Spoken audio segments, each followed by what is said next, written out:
Assalamualaikum warahmatullahi wabarakatuh.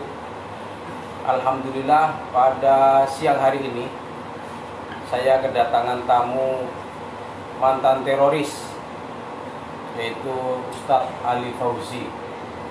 Beliau adik kandung dari Pak Amrozi, Ali Gufron, Ali Imron, pelaku bom semua, pelaku bom semua. Dan beliau sudah kembali ke jalan yang benar.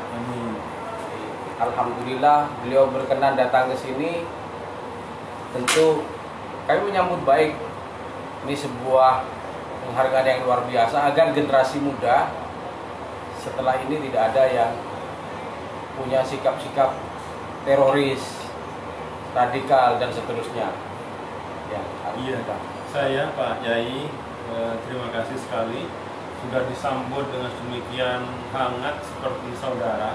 Ya. Bapak Polres, terima kasih sekali dan mudah-mudahan silaturahmi saya ke sini bisa memberikan manfaat dan bincang-bincang kita tentang bahaya terorisme bisa memberikan kontribusi kepada masyarakat Indonesia, mobil khusus pada masyarakat Madura. Supaya jangan ada lah yang kemudian mereka join dan tertarik dengan propaganda mereka. Terima kasih Pak ya. Kalau boleh ya, tanya Ustaz? Ya, siap. Nah, awalnya kan bisa masuk ke jaring teroris itu gimana? Iya, faktor forensik dan kinship sebenarnya lebih pada persahabatan pertemanan. Dimulai dari surat yang saya dapatkan. Saya mendapatkan surat dari Afghanistan yang ditulis oleh kakak saya, Mas Ali Gufron, yang terlebih dahulu berada di sana. Surat itu kemudian menyuruh saya supaya berangkat ke Malaysia. Kemudian di Malaysia saya menjadi salah satu guru di sana di Lukmanul Hakim Institute.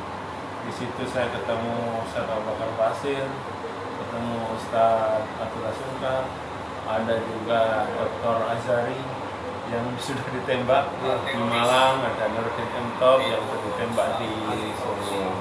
Kami kemudian ya tinggal di sebuah kampung di Johor dan komunitas CI. Jadi lebih kepada persahabatan, persaudaraan itu yang menjadi trigger saya kemudian bisa masuk dalam jaringan, dan setelah itu kemudian saya diberangkatkan ke camp militer, belajar map reading, pemetaan, belajar taktik infanteri, belajar weapon training, dan belajar ilmu yang sangat membahayakan, yaitu perakitan bom. Dari yang paling kecil 1 kilo sampai perakitan bom berskala besar, 1 mobil dan 1 kontainer. Ngeri. Iya Pak. Berarti kemampuannya ini kemampuan militer memang. Ya memang saya dibentuk menjadi seorang kombatan, ya.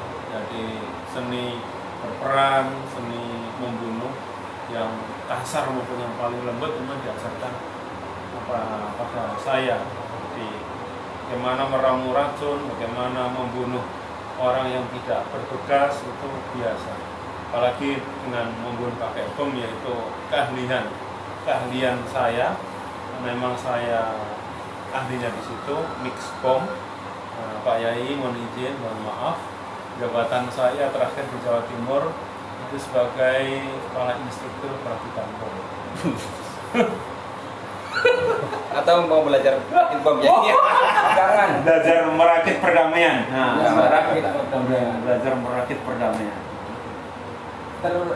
Awal-awal hijrah itu terasanya gimana? Ya tentu setelah lama bertahun-tahun saya hidup di kelompok ini, saya ikut konflik di Mindanao, kemudian di Ambon, lanjut di Poso, saya jadi instruktur pelatihan, dan kemudian ada bom Bali 1 tahun 2002 yang semua bahannya dari rumah saya. Itu ada Mas Ali Imron, Mas Amrozi, Mas Ali Gufron terlibat langsung. dan kemudian bom seberat 1 ton 125 kilo itu meledak di Bali. Polisi berhasil mengidentifikasi Mas Amron ditangkap, Mas Ali Imron ditangkap, Mas Ali Imron ditangkap, saya melarikan diri ke Mindanao Filipina. Saya juga di sana ditangkap. Kemudian saya dipulangkan ke Indonesia setelah di penjara, dan yang kemudian menjadi miftah, ya bahasa santrinya kan miftahul khair, kunci kebaikan yang ada pada saya itu ya ketika saya bertemu dengan bapak yang ada di Mabes Polri. Ada Satgas Bom pada waktu itu, ada Brigjen Pol Surya Dharma Salim, ada Pak Guru sendiri juga, ada Tito Karnavian, ya soft operas itu ya, kemudian meruntuhkan tubuh saya, hati saya. Saya awalnya Pak, perkiraan saya sama disiksa lagi, tapi ternyata nggak ada sentuhan, nggak ada siksaan, yang perlakuannya jauh berbeda ketika saya di Filipina dan di Indonesia. Itu awalnya saya kemudian menjadi mau berpikir dulu. Yang saya dengar ketika proses radikalisasi, mentor-mentor saya bilang polisi itu setan, polisi itu jahat, ya tauhid. Ya, ternyata begitu fakta saya, pengalaman saya, mereka memanggil saya Adinda, itu menurut saya nggak tahan dulu. Oh, tak saya dirusak betul. Jadi ada doktrin bahwa polisi itu wajib dibunuh. Iya, musuh utama.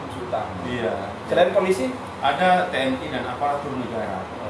Karena pemahamannya sebelum mengganti Indonesia dengan status negara Islam, yang menjadi pagar benteng-bentengnya diselesaikan dulu. Sementara kita maklum bahwa benteng negara kita ini kan ya Polri sama TNI. Hanya ada puluhan, hitungan saya, ini sudah lebih dari 90 anggota Polri yang ditembak oleh grup-grup ini. Jadi saya proses afirmasi, saya muhasabah ba'dal amal, ya, melalui perenungan, saya kemudian menemukan hakikat sebenar bahwa apa yang dilakukan oleh saya dulu dan kawan-kawan adalah bagian daripada sebuah kejahatan.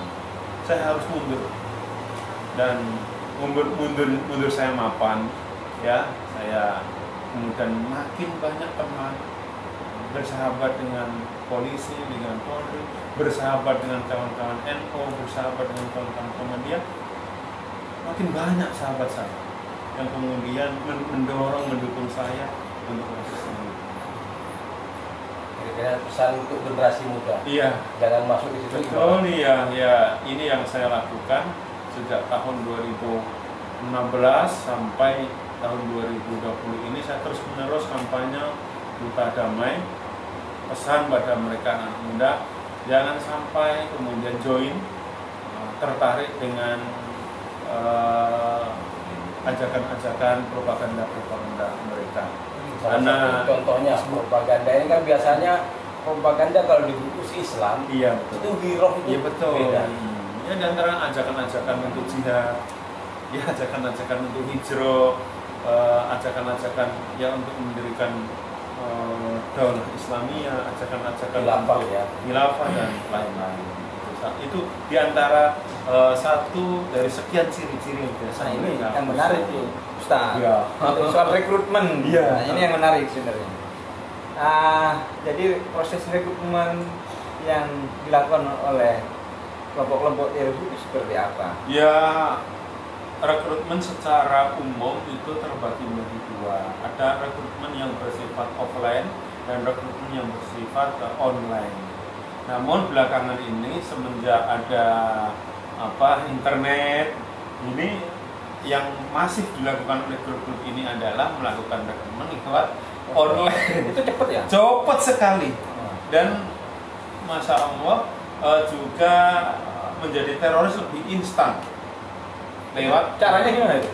Ya, mereka punya media, ada Facebook, ada Instagram, ada web juga, ada Telegram, dan terbaru juga ada WhatsApp yang tentu propaganda, rekrutmen lewat WhatsApp grup, lewat WhatsApp yang biasa ngirim random gitu, diacak semuanya itu ya. Mereka kemudian banyak yang dari kalangan orang yang tidak paham, tidak tahu langsung disambut. Habis terjadi percakapan, kemudian mereka didoktrin. Iya, didoktrin. Cara doktrinnya pakai mantra atau pakai air gitu enggak ya? Iya, jadi doktrinnya biasa pembinaan spiritual. Bahasa mereka tarbiyah. Tarbiyah itu gimana? Tarbiyah. Ya, mereka digiring pada pemahaman-pemahaman Islam kafah, gitu. Memahami Islam secara kafah, gitu. Dan dengan label-label para salafus soleh, para sahabat, para tabi'in, macam-macam, ya orang yang tidak begitu paham akan hanyut gitu kan. Sampai tercuci otak betul. Sampai tercuci otak, jadi nggak ada istilahnya jampi-jampi, mantra-mantra nggak ada. Kata orang kasih jampi-jampi, kasih doa-doa apa itu kan? Iya. Sampai kemudian mau melakukan aksi bom bunuh diri, bawa ransel, bawa bom, itu kan dari doktrin spiritual yang mereka ini. Itu di kelompok teroris ada tim khusus ya soal doktrin itu? Ya tentu masing-masing personal berbeda tugasnya. Iya, ada yang bagian rekrutmen, ada yang bagian askari, ada bagian tarbiyah. Ya kalau kita bicarakan 2 hari ini udah selesai nih, karena memang harus begitu ngaji, Pak. harus ngaji ya, betul. Begitu kompleknya masalah teroris ini, dan yang perlu dipahami bagi masyarakat semua di dalam memahami isu terorisme ini, bahwa terorisme ini bukan rekayasa, bukan operasi intelijen, juga bukan pengalihan isu, peran politik, peran politik, enggak. Ini 100% wallahi dilakukan oleh grup-grup yang intoleran, grup-grup yang ingin menggulingkan Indonesia dan kemudian mengganti falsafah berbangsa dan bernegara, dan kemudian mereka di atas kehancuran Indonesia itu ingin membangun sebuah negara tersebut. Cukup ya? Mungkin ada pesan terakhir dari Keikon dan Buku Lain udah. Ya, Ustaz Ali Fauzi untuk menangkap radikalisme. Harapan sama saya terorisme. mudah-mudahan generasi muda memahami, terutama di isu-isu sekarang harus pandai-pandai memilih, paling tidak banyak bertanya kepada guru. Itu harapan kita. Jadi Ustaz, Ya, slogan yang biasa saya usung, jaga NKRI, damai Ibu Pertiwi. jaga NKRI. Sederhana tapi luar biasa maknanya. Iya. Begitu. Saya rasa sudah cukup. Mudah-mudahan bermanfaat. Assalamualaikum warahmatullahi wabarakatuh. Waalaikumsalam.